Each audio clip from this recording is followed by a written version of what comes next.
transgénicos, la semilla de la discordia, así es, se llama esta charla de hoy. Y quienes son nuestros invitados, Humberto Prieto, ¿se escucha bien? ¿Sí?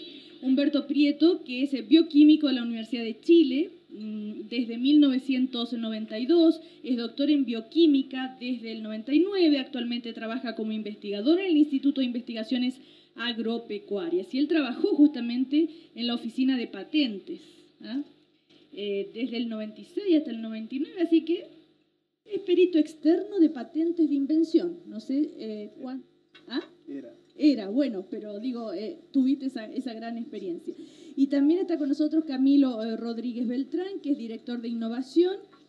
Él trabaja en el Instituto Nacional de Ciencias Aplicadas, o sea, ahí estudió en Toulouse, y es ingeniero en bioquímica, genética microbiana, alimentos, del Instituto Nacional de Ciencias Aplicadas, como decíamos. Bueno, tienen muchas especializaciones, ustedes tienen una cantidad de títulos. El curso que imparte en Magíster en Ingeniería Industrial y Sistemas y Magíster en Gestión de la Sustentabilidad, Innovación Aplicada. Bueno, con ellos vamos a conversar entonces sobre este tema de los transgénicos. Quiero recordarles que nos pueden seguir a través de streaming y también pueden participar a través del Twitter, quienes nos ven en el streaming. Nuestro Twitter es @exploraconicet y el hashtag de hoy es, lógicamente, transgénico. Y también ahí está el Facebook, si quieren, quienes nos están viendo pueden participar. Repito entonces el Twitter, @exploraconicet, hashtag transgénico. Yo siempre, cuando comenzamos estas charlas, antes de venir, busco una noticia o algo que tenga que ver con el tema. Y justo encuentro que me acaba de llegar un correo electrónico, entre los tantos que llegan, y donde dice que que se anuncia el mayor estudio mundial sobre la seguridad de transgénicos y plaguicidas. Y este es el estudio Factor GMO.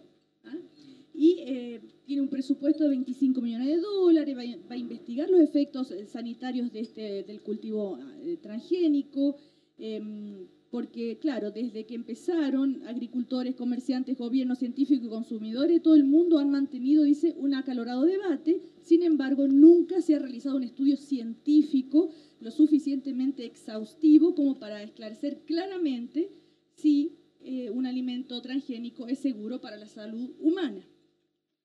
El estudio va a analizar un maíz transgénico y que es tolerante a los herbicidas y niveles realistas del herbicida, en fin, y lo van a aplicar a 6.000 ratas y eso va a ser y ellas van a ser estudiadas.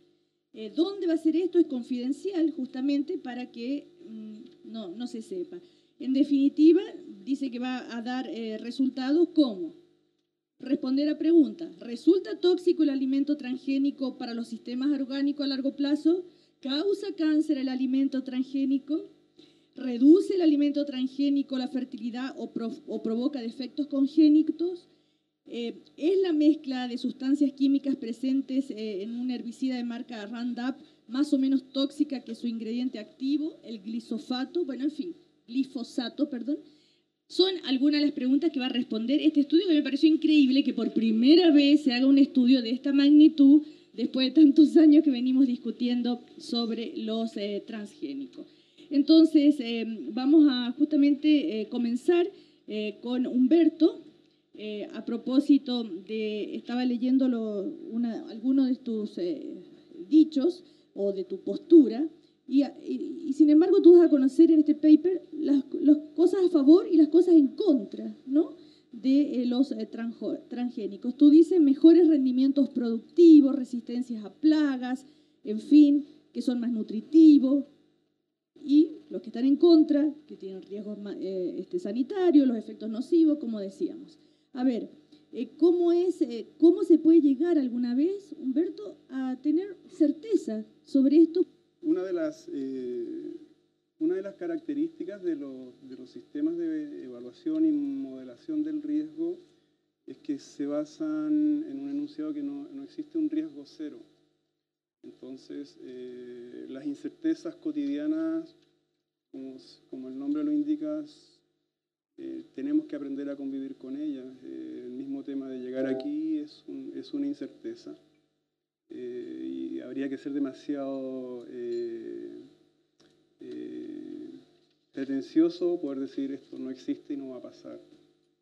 Entonces, esa es una premisa básica que de hecho el mundo científico ha aprendido a decir no somos tan perfectos y no podemos predecirlo todo. Pero de acuerdo a todo lo que tú has investigado, no sé, dirías, si bien es cierto, era una incerteza si alcanzaba a llegar yo, porque el taco nos agarró en el momento menos esperado, que era a 2 cuadras de la Casa de la Moneda. Pero bueno, si yo llego 5 minutos tarde o 5 minutos después, no pasa nada. En cambio, con el transgénico sí puede tener consecuencias, los que dicen, en la salud de las personas, y eso ya estamos hablando de otra cosa. Lo que uno hace en términos de ciencia es pretender modelar e imitar, que es lo que van a hacer, por ejemplo, en ese mega estudio, que no estoy de acuerdo un poco con la redacción porque no es el primero, hay muchos estudios anteriores, tan caros como ese también, en donde la información nunca va a ser concluyente para alguien que quiera ser estricto en el nivel máximo de la palabra. Somos humanos y la estrictez nos llega hasta ahí, yo creo, no es mucho más que eso. Camilo, ¿cuál es tu postura al respecto sobre lo que estabas diciendo? No, yo coincido en que vivimos en un mundo de incertidumbre, eso creo que todos lo sabemos, pero yo sí pienso que lo más importante en temas que efectivamente son de contingencia para la sociedad, mucho más que algo muy puntual, es tal vez que la información y que tomemos básicamente decisiones en base a información que pueda ser demostrada como integral, conociendo riesgos y tomando decisiones sabiendo y conociendo esos riesgos. Creo que finalmente en donde estamos conversando es que la ciencia, como tantas otras cosas, no pueden determinar y dar efectivamente una respuesta, digamos, y por fortuna, digamos, todo está evolucionando, pero lo que sí es importante es como sociedad debemos de, al menos al nivel del conocimiento científico que tenemos, tomar decisiones tomando en cuenta que hay cierta incertidumbre, pero también intentando tomar en cuenta la información disponible. Y creo que con el tema de los transgénicos, lo que ha sucedido es que se ha convertido en un tema, por un lado, donde solo científicos conversan y toman decisiones, y por otro lado, hay una sociedad que tal vez se siente un poco aparte de esa toma de decisión. Y yo creo que ahí es donde, tal vez desde el punto de vista científico, tenemos una oportunidad y una responsabilidad de unir, digamos, esta conversación, porque efectivamente no se pueden tomar decisiones integrales si no generamos un discurso que permee directamente dentro de la sociedad. Claro, pero lo terrible es quién toma las decisiones. Y las decisiones las toman políticos o las toman por razones económicas, conocemos el tema Monsanto, y por tantas otras razones. Bueno, pero, o sea, así que ahí... Yo coincido con eso, son 3 los estamentos, y en efecto el estamento civil, social es el que hay que trabajar sobre él, digamos, desde el punto de vista, por lo menos de nosotros, informar, tratar de presentar información bastante más estructurada a cómo se ha venido haciendo, pero siempre el estamento político es quien nos va a decir qué es lo que se hace. Y a la vez el político y también las presiones económicas. Pero bueno, sí, político. Claro.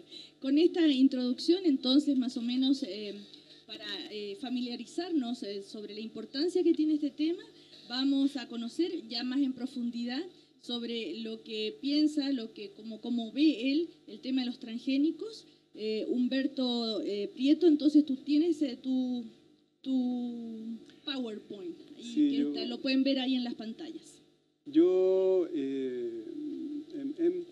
la verdad es que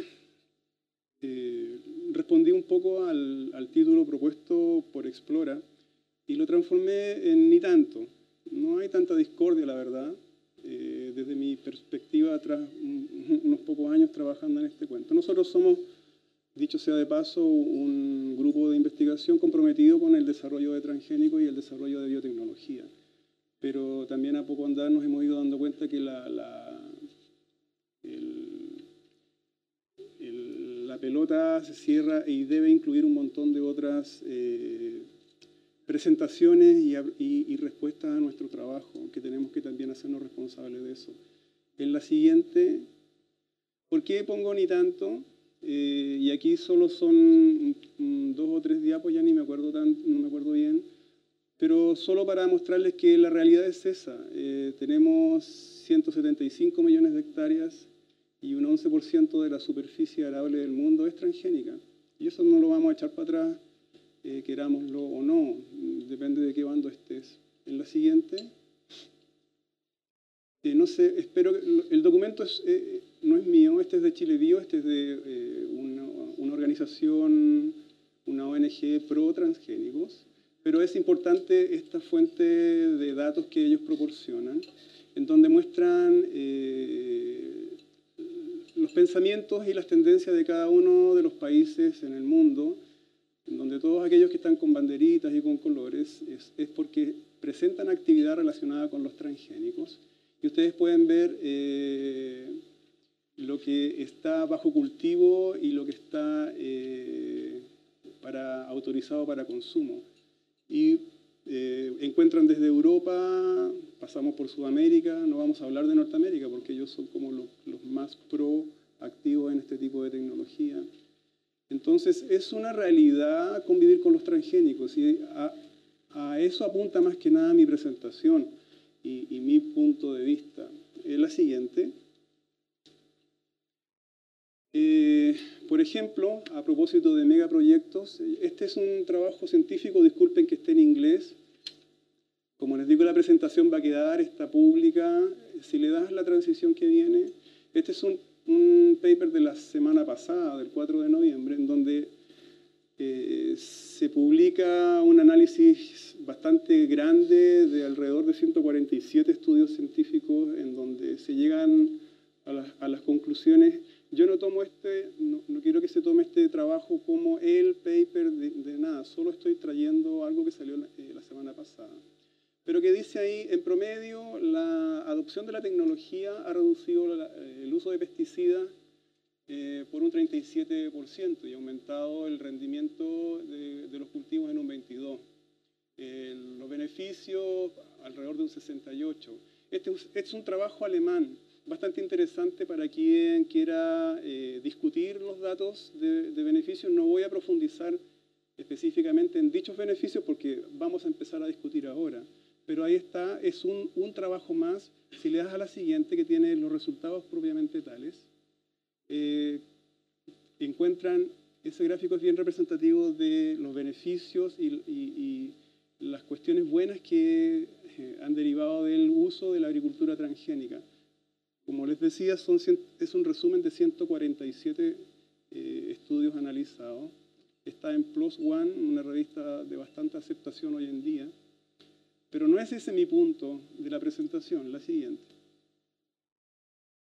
Mi punto es este, y tiene que ver bastante con qué es lo que nosotros estamos haciendo respecto a los transgénicos, y nosotros me refiero a nuestra sociedad en el país. Ahí yo escribí, nosotros tenemos, más adelante voy a contarles en qué estamos como grupo de investigación, pero aquí ustedes van a encontrar en un sitio web que es el www.flujogénico.cl, ya lo van a ver, una de las lengüetas que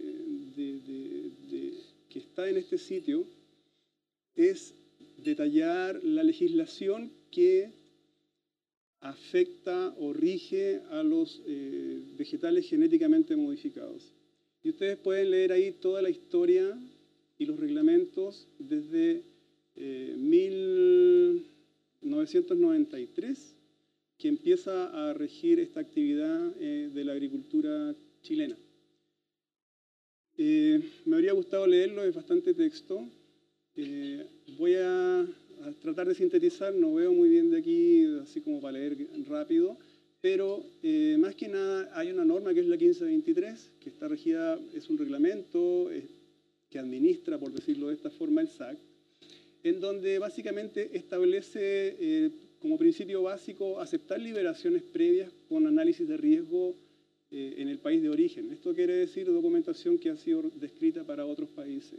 No se aplica cuando Chile es centro de origen, no está permitida la liberación de transgénicos con fines alimentarios y un montón de restricciones. Luego vienen un par de elementos legislativos que en 1997 y 99 tendieron a dictar, por ejemplo, el consumo animal de maíz transgénico para ciertos eventos específicos de maíz, el uso de consumo animal, como bien les explico, y el 99 con normas generales de bioseguridad para productos farmacéuticos. Y la cosa empieza a ponerse un poco más entretenida, por decirlo de esta forma, en 2007, cuando ya se hace necesario, empieza a hablarse ya el tema de alimentos transgénicos propiamente tal, no solo de semillas transgénicas como son los elementos que había mencionado hasta ese año 2007, sino que ya en 2007 se dice que debe haber una nómina de eventos biotecnológicos en alimentos de consumo humano. Y el Ministerio de Salud empieza a tomar un equilibrio respecto al Ministerio de Agricultura en términos de establecer o normar esta actividad en el país. Si ustedes conversan con gente que está o estuvo participando como expertos para análisis en la generación de estas nóminas de alimentos, entiendo que no ha funcionado como todos hubiéramos querido.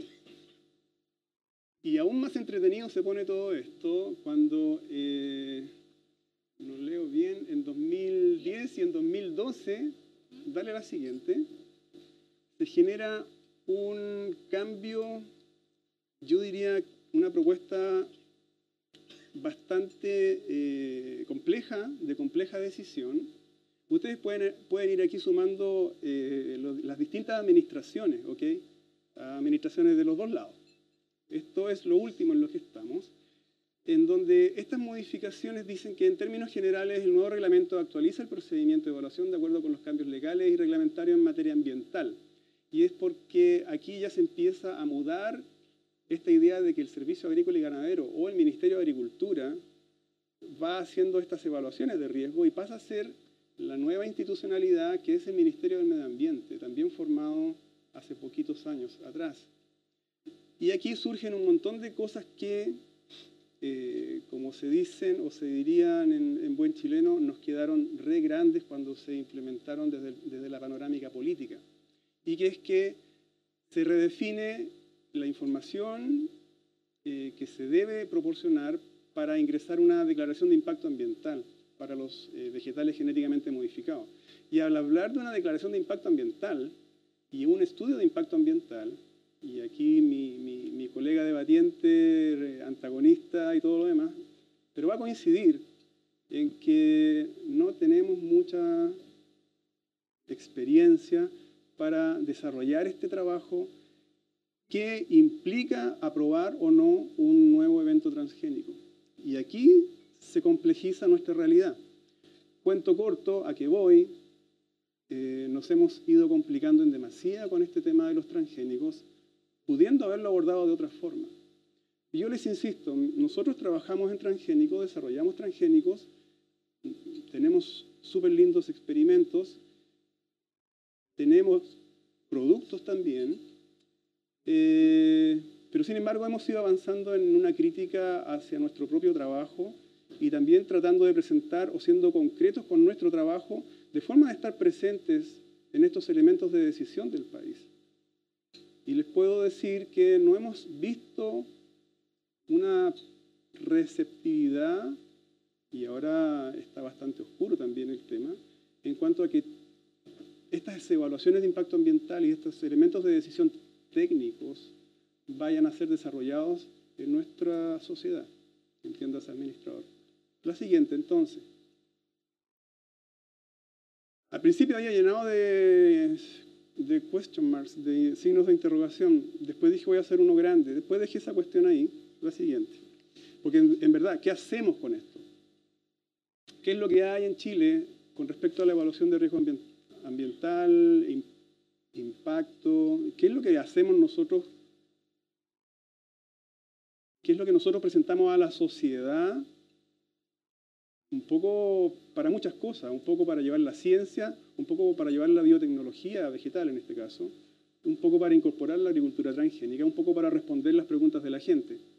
¿Qué es lo que hay? Ahí hay 3 páginas web, una del Servicio Agrícola y Ganadero, que es donde ustedes, también por ley de transparencia, y esta sí fue una ganada que hizo la sociedad al sistema para que los eventos transgénicos fueran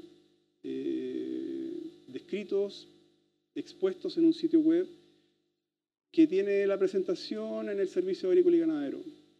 Esto yo creo, esta pelea la dieron en 2008, 2010, ONGs. Hace un par de años salió un grupo en la Católica, un grupo Milenio, unos colegas que desarrollaron este listado un poco, lo entregaron un poco más amistoso respecto a lo que entrega el Servicio Agrícola y Ganadero. Y estudiando un poco más, o buceando en la internet, me enteré que hace un par de años la Red Apícola sacó una demanda muy anhelada, yo creo, por el sector, que era que se entregara la información, pero georreferenciada y puesta en un mapa, de una forma que fuera concreta, fácil de ver, entendible y entregada a la sociedad. No sé en qué estado estará ese sitio, yo entiendo que hay 3 mapas, 2009-10, 11-12 y ahí no lo he visto más actualizado. La siguiente. Como les contaba, nosotros, luego de presentar este proyecto, luego de recorrer un montón de puertas con esta propuesta de proyecto, el año pasado nos ganamos este Fondef IDEA, en donde pretendíamos desarrollar este sitio que se llama así, flujogénico.cl, y que el proyecto se llama Internet para el Desarrollo Agrícola de Chile, en donde pretendemos poner toda nuestra experiencia desde 2001, o 1999 para ser más concretos, en cuanto a lo que sabemos de transgénicos para el país y para el sistema administrativo. No sé si lo va a tomar en realidad. Este sitio, lo pueden visitar, tiene un montón de herramientas, descripciones, pero recoge también mucho trabajo que habíamos hecho en el intertanto, en el camino. Nosotros en 2004-2005 hicimos un catálogo de toda la flora vascular chilena, en donde dividimos esta flora vascular en especies nativas introducidas y en las especies cultivadas agrícolas. En ese momento, cuando recolectamos información de los catálogos botánicos, dijimos, ok, tenemos computadores, metamos todo esto a computadores y dijimos, estaba de moda el flujo génico en 2004, empecemos a modelar flujo génico con computadores también. E hicimos sistemas de modelamiento que permitiera que una especie se enfrente con esta flora chilena y que nos prediga cuándo es complicado este problema para el cocultivo o la coexistencia de las agriculturas orgánica, convencional y transgénica. Y esto es lo que ustedes van a encontrar ahí. Abajo no lo veo bien, pero hay un sistema que se llama de impacto ambiental. La siguiente. Ya voy terminando para que no se me... Es un cálculo de índice de riesgo ambiental en donde nosotros proponemos al usuario, que en el fondo una parte de los usuarios a los que pretendemos esto llegue son los legisladores y los que están a cargo son los decisores, a los que nosotros llamamos a los que están en el Servicio Agrícola y Ganadero o en el Ministerio del Medio Ambiente, en donde ellos pueden modelar qué pasa cuando introducen una especie transgénica que está relacionada o no con la flora chilena o que es nueva para la flora chilena. Y ahí, de ese modo, pueden predecir con números un grado o un índice de riesgo ambiental para ello. La siguiente.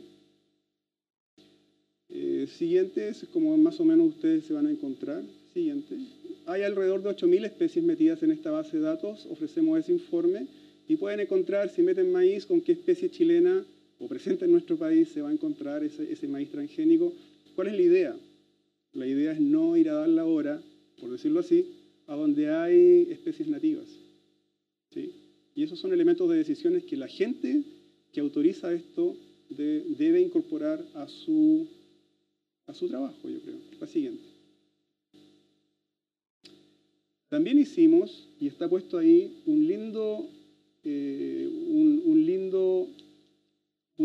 guía electrónica que permite a un grupo de expertos, cuando les llega un expediente respecto a algún evento transgénico específico, este grupo de expertos va a poder decir, ok, nosotros debemos contestarle a esa empresa, pero ¿qué le vamos a pedir? Le vamos a pedir ¿qué experimento?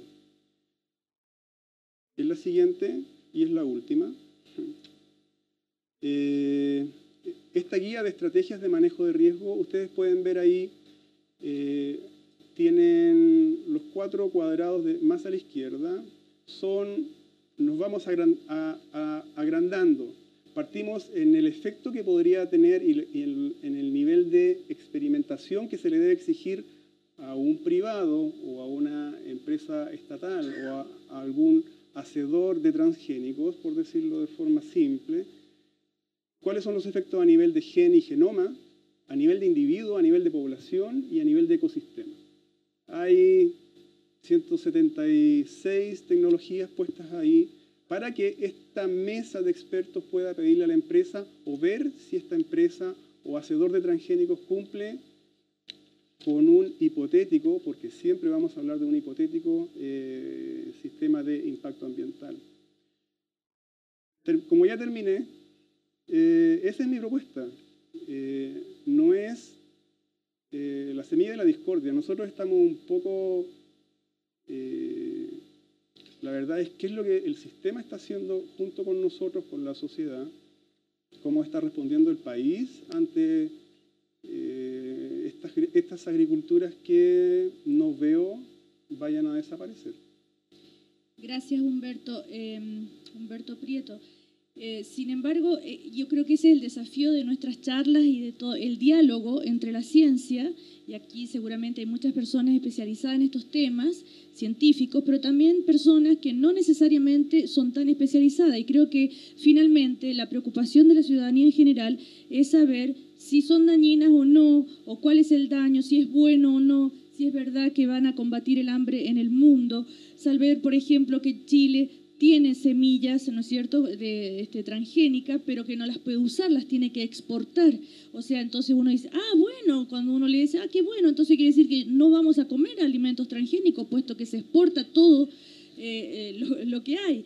Bueno, en fin, y son también esos temas, el desafío, cómo hacer que la ciencia y los especialistas dialoguen y con la ciudadanía y puedan hacer más amigable el tema, y así podemos tener más elementos de análisis. Si no, tendemos a quedarnos con las caricaturas. Lo bueno, lo malo, da cáncer, no da cáncer, ayuda a combatir el hambre, no, en fin. Ahora vamos a ver la exposición justamente de nuestro otro invitado, Camilo Rodríguez. También va a mostrarnos imágenes y nos va a contar. Bueno, sí tengo un par de imágenes nada más, pero concuerdo que lo importante de estar acá reunidos es generar estos puentes. Y yo creo que como esta instancia, si bien el debate se genera y normalmente toma posiciones muy radicales, yo creo que lo importante es ver la posibilidad de comunicar, porque al final la toma de decisión no puede ser de ciertos tipos de sectores, digamos, tiene que ser lo más amplio posible. Lo estamos viendo en muchos procesos alrededor del mundo con toda la temática de la democratización, y creo que en ciencia tenemos todavía un deber aún más grande con respecto a eso. Y no solamente, esa es mi propuesta, no solamente es cómo el investigador o el científico se comunica con la gente, pero es cómo hacemos una ciencia que tome en cuenta lo que todos también estamos pensando, porque la ciencia también ha demostrado que no solo se hace de científicos, o los científicos somos todos. Pero mi propuesta inicial es empezar por la base. Estamos hablando, empecemos con la diapositiva, por favor. Básicamente quiero empezar por esta imagen porque básicamente yo creo que también para Humberto y para mí, yo creo que uno de los intereses cuando uno empieza a estudiar cuestiones relacionadas con la biología o bioquímica, etcétera, es porque nos interesa este planeta. Y bueno, es para todos, pero sobre todo en este planeta, con todos los recursos naturales que podemos ver, todos los organismos, que no solamente son los macro, pero también los micro, y cómo esto es importante. Y aquí vamos a hablar de algo que efectivamente para mí es medular en este diálogo, que es hablar de lo que son los recursos genéticos. Los recursos genéticos básicamente es esta riqueza que tenemos como mundo y que no hemos explorado completamente, pero que nos permite tener distintos tipos de cosas que vemos y de aplicaciones posibles en el futuro. Así que quería empezar con esta imagen y vayamos a la siguiente, que es básicamente hagamos un zoom. Lo que estamos viendo ahí, que también se ve azul y se ve bello, pero aquí ya estamos en el mundo micro, es decir, aquí estamos viendo células y si avanzamos un poco más, nos vemos efectivamente que dentro de estas células tenemos algo que compartimos entre todos los organismos vivos, plantas, virus, bueno, digamos no los virus exactamente así, pero compartimos esto que nos une, que son las moléculas de los ácidos nucleicos como el ADN. Lo que vemos ahí efectivamente es una imagen de una organización especial de estas moléculas de ADN que es un cromosoma, y si vamos más adelante, una imagen que estamos más acostumbrados a ver, que es esta doble hélice, y que efectivamente, si se dan cuenta, estamos haciendo un zoom para que nos demos cuenta que primero, la primera observación es que esto lo estamos viendo en una pantalla, pero es difícil de ver a simple vista, y por esa misma intención, digamos, ha sido también difícil el diálogo y la conversación, porque efectivamente poder verlo, poder manipularlo, poder entenderlo dentro de esta función debido a su tamaño ha sido restringido para unos cuantos, algunos cuantos que logran estudiar, digamos, este tipo de procesos. Avancemos un poco. Y básicamente, ¿por qué empiezo ahí? Porque cuando el mundo científico empieza a descubrir que tenemos esta posibilidad de entender lo que son los recursos genéticos y más allá, lo que es la molécula del ADN que produce y que logra producir todo lo que logramos ver, todas nuestras características, al menos así fue entendido desde un inicio, básicamente como buenos científicos uno se empieza a preguntar, entonces estudiemos un poco más, y aquí les vengo a dar un ejemplo. Lo que ven en esa imagen es la imagen de una medusa.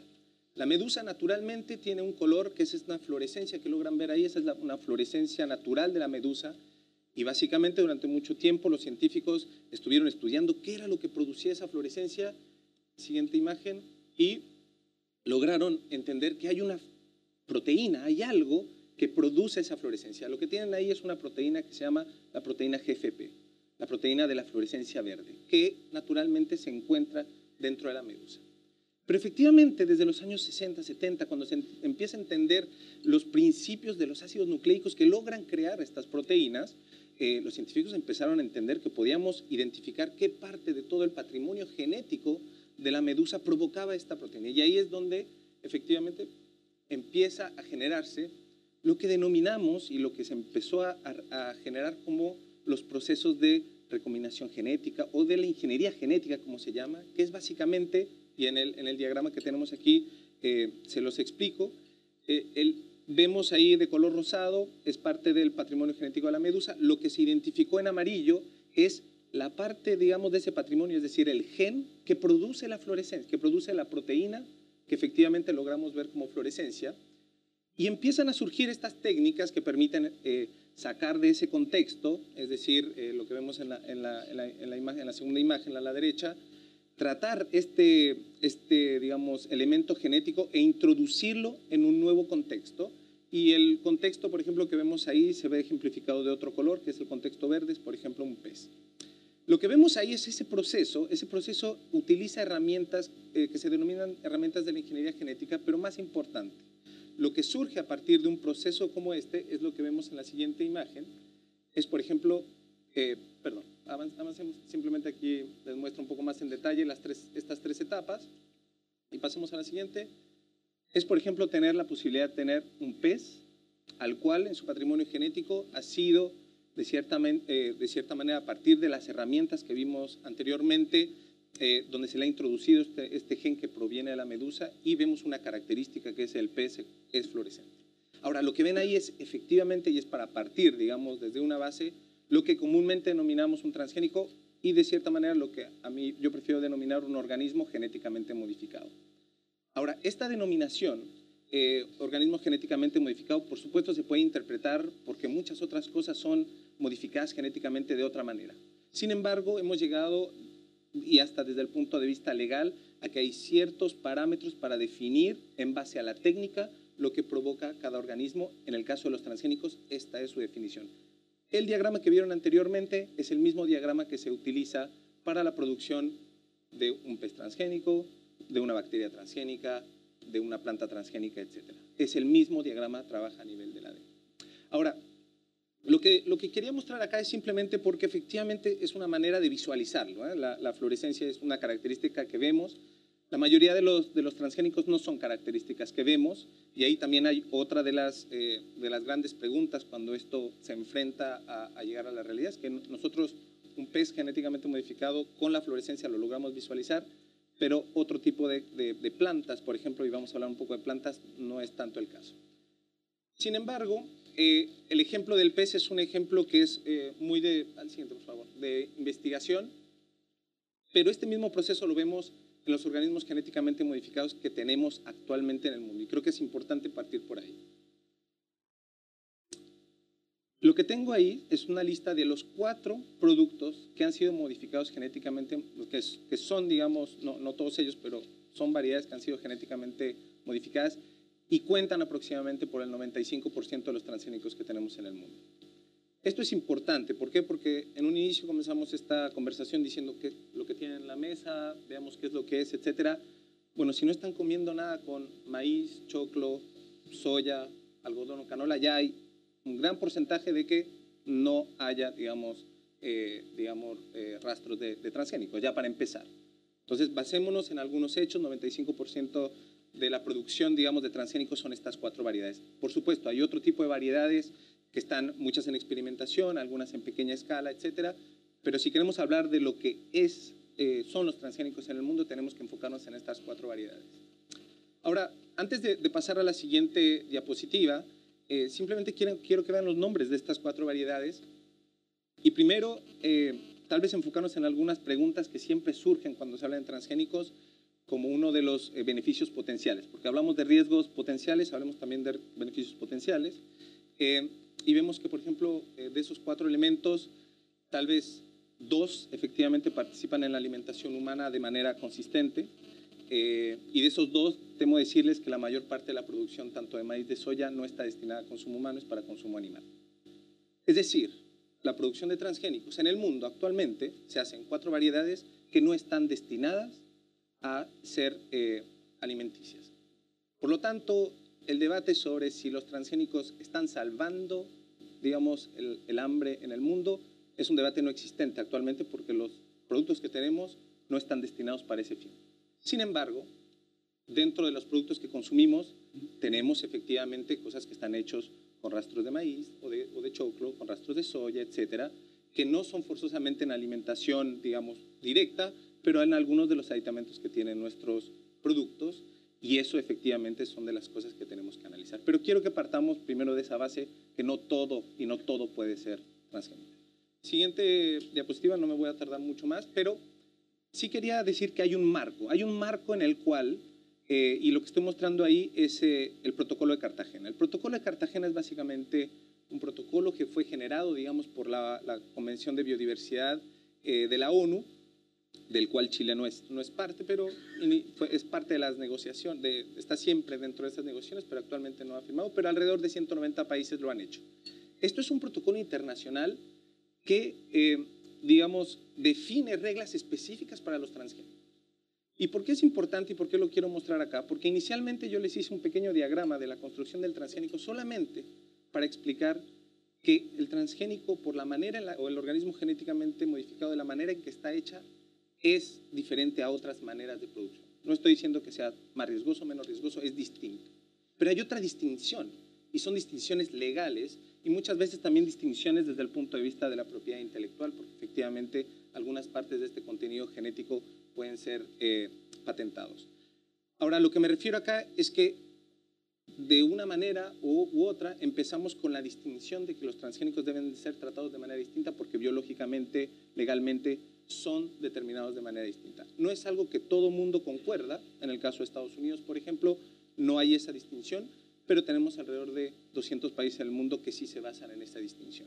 Y es por eso que a partir de documentos como este surgen, digamos, visiones que intentan, no solamente, que es un poco mi caso, que es parte de la ciencia, que no se intenta enfocar solamente en qué es lo que esta biotecnología puede producir como beneficio, sino también, para producir un beneficio en base a una tecnología, debemos de tener preguntas que van continuando ese proceso para que ese proceso sea lo más sano y salvo posible.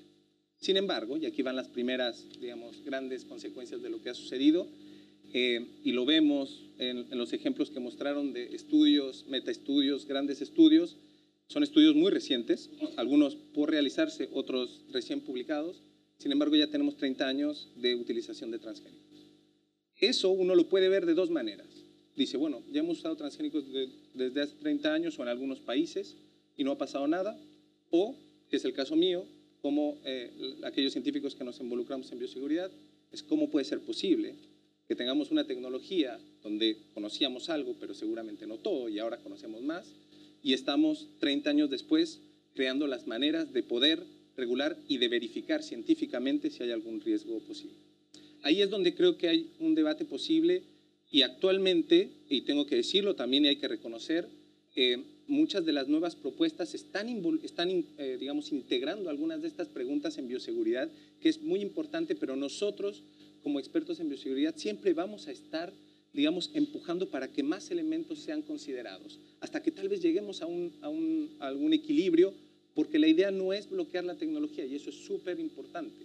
La idea es hacer biotecnología que esté más apropiada para los distintos contextos y sociedades en las que estamos involucrados.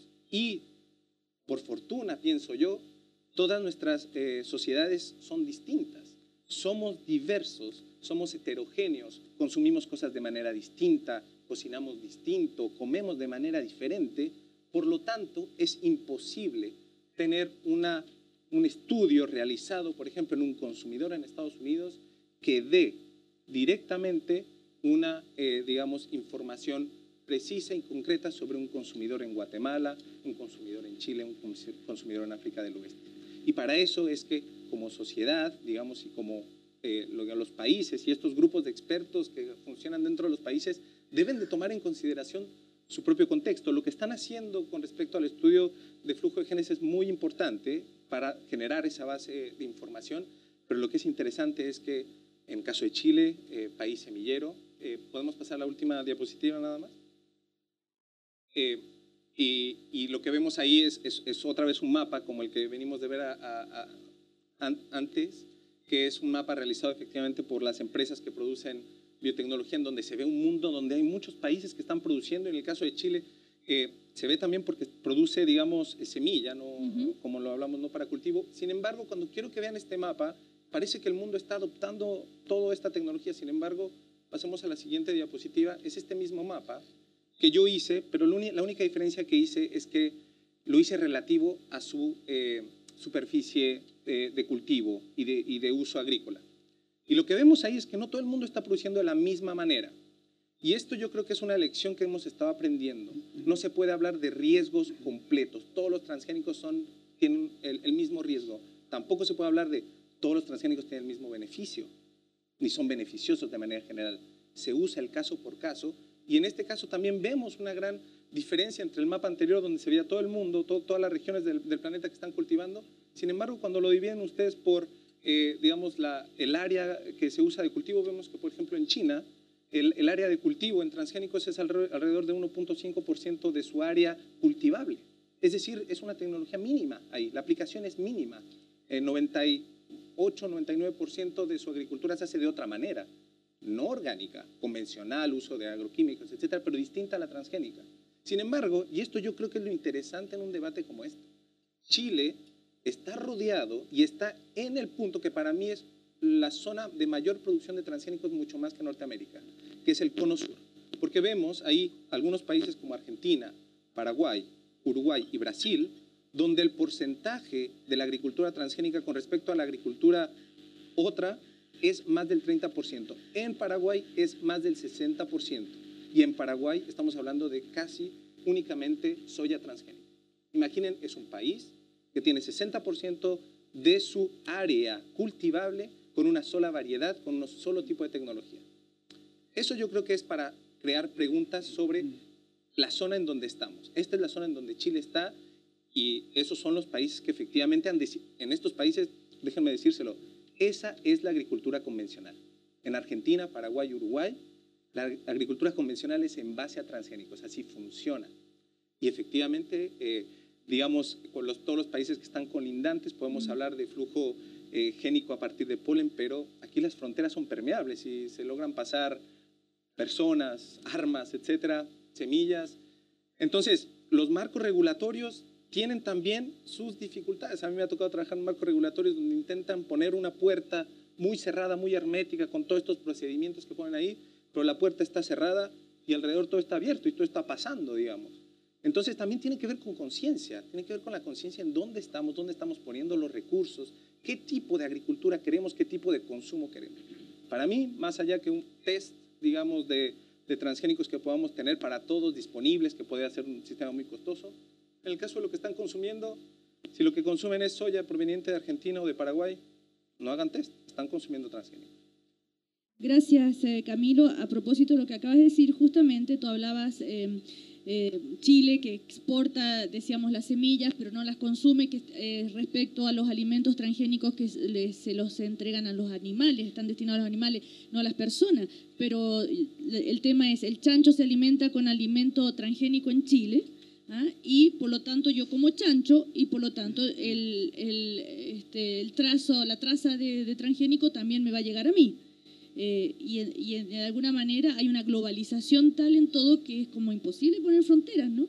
Mira, yo creo que más allá que el chancho se coma él, que es cierto, sí. O sea, así se alimentan la mayor parte de los chanchos y los pollos. Los pollos Pero yo creo que hay una cuestión también que es directa, o sea, la industria, digamos, que produce sí. y que hace estos productos no logra diferenciar lo que es un transgénico o un transgénico. Entonces, rastros de maíz transgénico dentro de sus Doritos o los nachos, etcétera, por supuesto que pueden existir.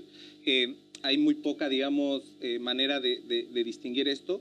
Y efectivamente esto es importante notarlo, a pesar de que muchas veces utilizamos los Estados Unidos como este ejemplo de 30 años de consumo de maíz transgénico, etcétera, el porcentaje, por ejemplo, del maíz que afecta a un consumidor norteamericano, maíz confundido, ¿eh? En calorías, por ejemplo, es alrededor de un 2%. 2% de sus calorías provienen del consumo de maíz. Si ustedes ponen el caso, por ejemplo, de un guatemalteco, en promedio, ni siquiera tomamos diferencias, ese porcentaje es alrededor del 60%. 60% de sus calorías provienen del consumo del maíz. Entonces, no es lo mismo poner un poquito de un maíz, que no sabemos qué es lo que va a tener como efecto, en el consumo de un norteamericano que en el consumo de un guatemalteco. ¿Y por qué se da eso? No, es la diversidad, digamos, de consumo. Por el tipo de cultura que uno tiene, consume más de unas cosas que otras, y por eso que efectivamente cuando se dice que todos estos productos son para agricultura animal, aunque pueden pasar al consumo humano, es de muy poco efecto, digamos, en Europa, en Norteamérica, donde básicamente no consumen casi estos tipos de productos. Pero, y aquí son las preguntas que se devuelven a los países en vías de desarrollo, si no tenemos manera de controlar esos flujos, pero nosotros sí consumimos, entonces hay necesidad de plantear preguntas mucho más consistentes con nuestro propio riesgo, en nuestra exposición como consumidores. ¿Qué te quiere decir? Que aunque sean 4 o 5 elementos que son fundamentales en el sistema de producción de alimentos mundial, de verdad el sistema no da con una producción sin los cultivos transgénicos. Y por eso que están siendo incluidos y por eso que están siendo aprobados en Europa. Y en China es mucho más el uso. Lo que pasa es que China es un país un poquito grande, digamos. Yo vengo de allá, no viajé con Bachelet, sino que estuve antes que Bachelet. Y la realidad es bien fuerte en China, digamos, es distinto. Y básicamente tienen otros problemas, más que estarse preocupando de los transgénicos en su dieta. Pero el tema es profundo. La agricultura, como les decía, la agricultura transgénica no es una agricultura que vaya a desaparecer. El tema es, y en Europa vienen de 2004 hablando de un sistema de coexistencia, que en algún momento volvimos muy optimistas después de unas reuniones en Europa también de la coexistencia, pero para armar una coexistencia en Chile de los diversos tipos de agricultura hay que ser organizados, hay que estar bastante todos de acuerdo, tenemos que tener una clase que regule con bastantes antecedentes y que... ¿Pero se puede hablar de coexistencia si está todo ya mezclado? No está mezclado, no está mezclado. En Chile, una de las cosas que yo aprendí cuando empezamos con este tema del flujo génico es que en Chile hay semillas y hay granos. Y las semillas las lleva el Ministerio de Agricultura. Y la producción de semilla transgénica está regulada por el montón de cosas que estaba mostrando recién. Y eso no está mezclado con las semillas convencionales o con las semillas orgánicas. ¿O las originales? No, es un sistema bastante segregado y bien supeditado a lo que es la multiplicación de semilla transgénica que se da para afuera. Tú mismo lo dijiste. El tema de alimentos y de materia prima que se utiliza para los alimentos dentro del país es otro tema. Que en efecto pasa eso de que estamos importando granos de Paraguay, estamos importando granos desde Argentina y Brasil también. Y la frontera tripartita Brasil, Paraguay, Argentina es otro cuento. No solo es Ciudad del Este con sus cosas falsas baratas, digamos, sino que también tiene este problema del tráfico de commodities. Y bueno, por eso nuestra propuesta es, o la pregunta es, ¿qué hacemos nosotros como país para enfrentar este pequeño tema? También de la agricultura, del mundo agrícola, claro, que también lo enfrenten desde esa perspectiva. Yo pensé eso también. Aquí no hay que mezclar las cosas. El tema de semilla-grano es súper importante porque una cosa es la labor agrícola y cómo funciona esto desde el punto de vista de... No quiero usar la palabra coexistencia, pero sí es cómo conviven o cómo nosotros postularíamos a que estuvieran las tres agriculturas presentes en nuestro país. Un tema distinto es mezclar los cánceres y todo. Esa es una cosa que incluso escapa a lo que nosotros venimos haciendo. Nosotros somos más que nada desarrollo agrícola. Y en efecto, el tema de cómo afectan los orgánicos, cómo son afectados los orgánicos por los transgénicos, son afectados de la misma forma como los orgánicos afectan a los transgénicos, o cómo los convencionales afectan a los orgánicos. ¿Qué es lo que tenemos que hacer? Por ejemplo, los sistemas transgénicos, los semilleros transgénicos en nuestro país están todos georreferenciados. Y nosotros hemos querido levantar para nuestros sistemas de base de datos y para nuestros sistemas de modelamiento, hemos querido levantar información georreferenciada de los cultivares orgánicos. Y es ahí donde nos encontramos con el gran problema que no hay información desde organizaciones de cultivos orgánicos que nos puedan brindar el mismo nivel técnico de información que presenta la industria semillera local. Hay un desbalance que hay que hacerse cargo de él. Otra pregunta. A ver, sí, por supuesto, Camilo. Yo creo que difiere un poco porque depende de lo que consideramos un efecto negativo dentro de una agricultura con la otra. En el caso de los productos orgánicos, por ejemplo, y hablemos por ejemplo del mercado orgánico. El mercado orgánico por regulación legal no puede contener trazas de transgénicos. Es decir, si usted produce orgánico, lo quiere vender dentro de un mercado orgánico certificado y tiene rastros de transgénico, no es posible venderlo. Eso es claro. En el otro sentido, no hay ese efecto. O sea, no hay transgénicos que son limitados económicamente por esa cuestión. Ahora, esa es una cuestión económica, efectivamente. Y anteriormente se mostró el caso por ejemplo, de la miel, de la Asociación Apícola, y básicamente eso tiene una razón. La razón es que efectivamente Chile, su producción de miel se vio parada en Alemania porque encontraron rastros de transgénicos dentro de la miel, que efectivamente después se demostró que fue por esta contaminación, digamos, por estar demasiado cerca de estos campos, y para eso se solicitó el mapa. Entonces, yo creo que eso tiene que ver efectivamente con toma de decisiones de países. En España, por ejemplo, donde se tienen, es el único país en Europa que tiene, digamos, campos suficientemente, de una superficie suficientemente grande de transgénicos para poder compararlos, se ha notado que la producción, por ejemplo, orgánica en España ha disminuido. Y esto tiene que ver efectivamente porque las barreras de coexistencia, ni biológicas ni físicas, han efectivamente funcionado. Y en el caso de otros países, como en el ejemplo de Francia, Francia ha decidido no producir, digamos, el maíz transgénico que estaba produciendo. Y aquí hay que ser muy claros, no lo hacían por una razón de seguridad alimenticia, etcétera, lo hacían simplemente porque hay para ellos una prioridad económica que es en productos, digamos, que tal vez tienen un valor mucho más alto como el orgánico, que intentar producir y competir con Argentina o algún otro país. Entonces, yo creo que efectivamente hay cosas relacionadas con esto, y el tipo de agricultura es importante, porque cuando yo les mostré el mapa del Cono Sur, Argentina, Paraguay, Uruguay y Brasil no producen de la misma manera que el resto del mundo. Estamos hablando de superficies de producción de alrededor de en promedio 100, 200 hectáreas. En Estados Unidos el promedio de una digamos, chacra de producción de maíces de 80, 90 hectáreas, sin, digamos, salvaguarda de semillas. Es la manera de hacer agricultura. Cuando hablamos de qué agricultores se benefician de este tipo de agricultura, son esos agricultores. No los confundamos con y siempre se pone la imagen del pequeño agricultor, digamos, de Centroamérica con su terreno de 1 hectárea. Ese no es el productor que actualmente está utilizando transgénicos. Está hecho para otro tipo de agricultura, una agricultura industrializada como mucha otra, pero para eso está designada, digamos. ¿Puedo dar una...? Sí, por supuesto, Camilo, brevemente. Brevemente. Yo creo que aquí empezamos a ver, digamos, por qué a veces claro, no tenemos diálogo. Primero, yo creo que podríamos hacer una conferencia completa sobre Monsanto.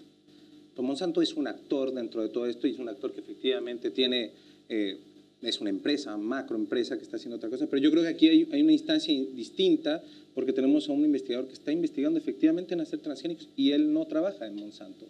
Y creo que ahí es el debate también que tenemos que generar, o sea, ¿qué queremos como país, como regiones, como desarrollos científicos, etcétera?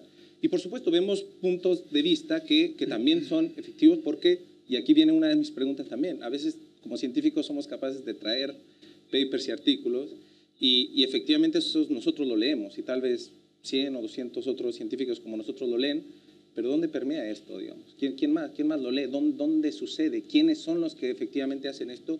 Y también quiénes somos para decir que porque está en el paper es lo que es. El paper, como la ciencia, y lo dijimos inicialmente, tiene sus incertidumbres. Y estamos avanzando en ciencia de una cierta manera que escribiendo estos papers. Pero tenemos ejemplos de papers que salen, un año después son revocados, se encontró algo raro, a veces es políticamente revocado, otras veces se encontraron fallas, digamos, importantes, pero eso también es el mundo científico. Entonces yo creo que aquí estamos viendo la posibilidad, pero yo creo que vale la pena conversar sobre, digamos, alejándonos un poco solamente del tema Monsanto y de industrias, con investigadores que efectivamente están también implementando este tipo de investigación. Yo un poco a ver, es que vamos a avanzar en las preguntas para que puedan participar todos. Aquí hace rato me estaba pidiendo la palabra. Breve las preguntas, por favor. Más que exponer sus puntos de vista, es preguntar. Hola, soy Diego, estudiante de Pedagogía y Música. Quería hacer una pregunta a Humberto. Me pasa de que, hablando mucha gente sobre la transgenia, hay muchos datos científicos a lo largo del uso de los transgénicos que prueban que son seguros. De hecho, como son alimentos, pasan por varias pruebas para que puedan llegar a la población y comerse. Y hay muchos metaanálisis y muchos papers, no solo el que trajiste tú, sino son muchos más los que avalan de que son seguros. Si mi pregunta directa es, ¿por qué crees tú, Humberto, que hay tanto rechazo de la gente hacia los transgénicos, siendo que hay tanta información de que avalan de que son así? ¿Y por qué también hay tantas organizaciones como Greenpeace que intentan tirar hacia abajo a los transgénicos? ¿Por qué puede ser eso? Bueno, de nuevo. Nunca me he puesto en la posición de tratar, sí, entiendo algún porcentaje la oposición que haya dentro de las organizaciones no gubernamentales. ¿Por qué es eso? Lo ha dicho mi coexpositor de ideas acá.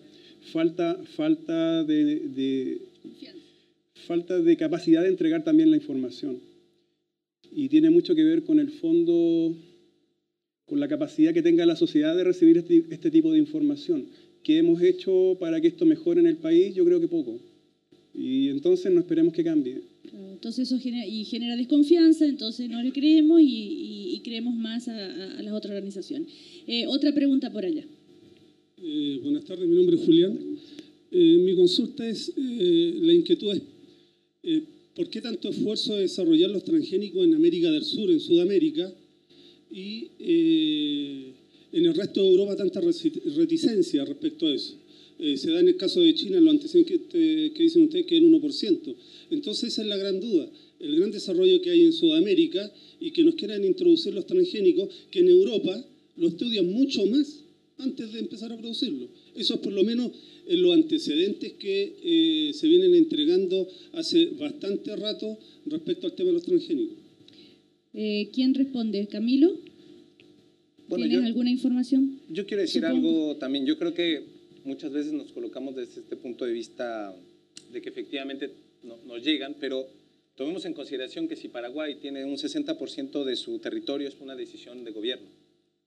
El país ha decidido hacer ese tipo de agricultura. Ahora, ¿eso es un riesgo o no para el país? Eso es algo que los países deciden. En el caso de Europa, y ahí hay que ser bien conscientes, hay mucha reticencia desde el punto de vista del consumidor, pero lo importante es que Europa es uno de los más grandes consumidores de transgénicos del mundo, porque ¿quién consume, digamos, todos estos maíz y soya para los productos animales? Es Europa, es China, es Estados Unidos. Entonces Europa participa en todo esto, solo que ellos dicen, nosotros compramos para que se alimenten nuestros animales, pero no los ponemos en nuestros cultivos. Mi pregunta es, ¿qué ha hecho el Estado para salvaguardar la biodiversidad de las semillas chilenas? ¿Ha hecho búnker? ¿Cuál es? Se ha hecho búnker. Yo sé que hay personas ¿Me entendieron? En privado que han tenido la iniciativa de construir... Te lo repito. No, sí escuché, no te veía, ese era el tema. Para proteger las semillas. En los últimos, desde el año 2010, Chile está invirtiendo en programas de mejoramiento genético y está invirtiendo estructuralmente en la conservación y recuperación de bancos de germoplasma. ¿Qué es eso? Bancos de germoplasma son sistemas de colecciones de germoplasma mundial y local que son, en estos momentos te podría decir que podrían ser como estratégicos para el país. Hay alguna inversión que está destinada a eso, que son los bancos de semilla, colecciones de semilla desde el norte al sur del país, o que vayan en convenio con otros institutos similares en el mundo. Esos son los bancos de germoplasma. ¿Usted cree, para los dos, que el Estado chileno podrá tener la independencia necesaria para determinar por dónde va el camino de la investigación en pro del beneficio de la población chilena? ¿O va a tener que ceder a los intereses económicos de aquellos que ponen el dinero? ¿Cuál es la posición de ustedes? Esa es muy buena la pregunta, vamos, Humberto. La pregunta es re buena, pero la respuesta es bien triste. El sistema actual de investigación involucra que nosotros participemos con los privados para levantar proyectos y poder realizarlos. Esto se llama apalancar dineros fiscales desde el punto de vista de la empresa para poder hacer un trabajo. Si tú me preguntas si yo estoy de acuerdo con eso, vengo diciendo por años que no. Pero esa es la música que nos han puesto. ¿Qué es lo que debe entender el Estado de Chile? Es un poco yendo a la pregunta de recién, cuando todos se rieron, dije, hagamos ciencia. Es que hay programas que son estratégicos para el desarrollo del país. Salud, educación. No tenemos ministerio de ciencia. ¿Te contesto? Bueno, pero el Estado te puede decir, yo necesito recursos y para eso hago reformas tributarias. Y las reformas tributarias a nadie le gustan. Camilo. Bueno, yo creo que esto, independiente de Chile, es una cuestión mundial. A mí me ha tocado mucho verlo desde el punto de vista de temáticas relacionadas con el tema de los transgénicos. Y ahí le puede ser muy claro, tener financiamiento para un proyecto independiente que intente, digamos, verificar si alguna de estas cuestiones puede o no tener un efecto, es muy complicado. Muy complicado no solamente obtener el financiamiento, pero todo el poder detrás de cómo la ciencia está politizada. Científicos que pierden laboratorios. Lamentablemente este tipo de cuestiones uno los puede ver en el diario y puede tener como una cuestión, bueno, la nota roja, etcétera. Lamentable en mi caso me ha tocado trabajar con ese tipo de científicos y en algunos casos efectivamente es capaz de romper carreras, bloquear laboratorios, etcétera. Ahora, es como estamos, sí, pero hay cosas que podemos hacer también. O sea, yo soy un poco más positivo. Yo creo que finalmente la toma de decisión proviene de la sociedad. El esfuerzo que yo estaba diciendo que los científicos tienen que hacer de crear otro tipo, digamos, de diálogo y la población también, debe de permear hasta nuestras áreas políticas. Y aquí es donde viene mi punto fundamental desde el inicio. Yo cuando hablé de bioseguridad no era una manera de bloquear tecnología, es de hacer tecnología más apropiada para un país. Entonces esto se debería ser repercutido también en nuevas empresas, en un movimiento económico que debería de tener un efecto. Nosotros creemos que la ciencia tiene ese aporte también. No solamente debería de distanciarse, lamentablemente no está así, pero yo creo que uno intenta hacer las cosas para transformarlo en ese camino. En la medida que sea rentable va a ser la inversión económica para esos proyectos. Sí. Pero la rentabilidad uno la puede ver, es la diferencia de verlas a corto plazo, mediano plazo, largo plazo. Y esos son los inversionistas que tienen. Y ahí es donde la sociedad toma decisiones, más que un político que está un par de años. Más que los que tienen los capitales. nosotros no sé si somos lo suficientemente millonarios para eso. Bueno, hemos terminado, hemos iniciado así un chiquitito de lo que podría ser todo este debate tan interesante. Hay unas hojas que les han entregado a ustedes con la encuesta, no se olviden de entregarlas al final. Cuando salgan hay un lugar donde se las van a recibir, espero las hayan llenado, las hayan contestado. Le agradecemos entonces a Camilo Rodríguez Beltrán y a Humberto Prieto Encalada. Muy, muy interesante todo lo que hemos escuchado. Recordarles que el próximo jueves 4 de diciembre el tema que nos va a convocar es células madres. ¿Guardarlas para qué? Ese va a ser el tema también de este ciclo de conversaciones de primavera en Explora. Muchísimas gracias por la participación y gracias por venir a todos. Que estén muy bien. Hasta la próxima.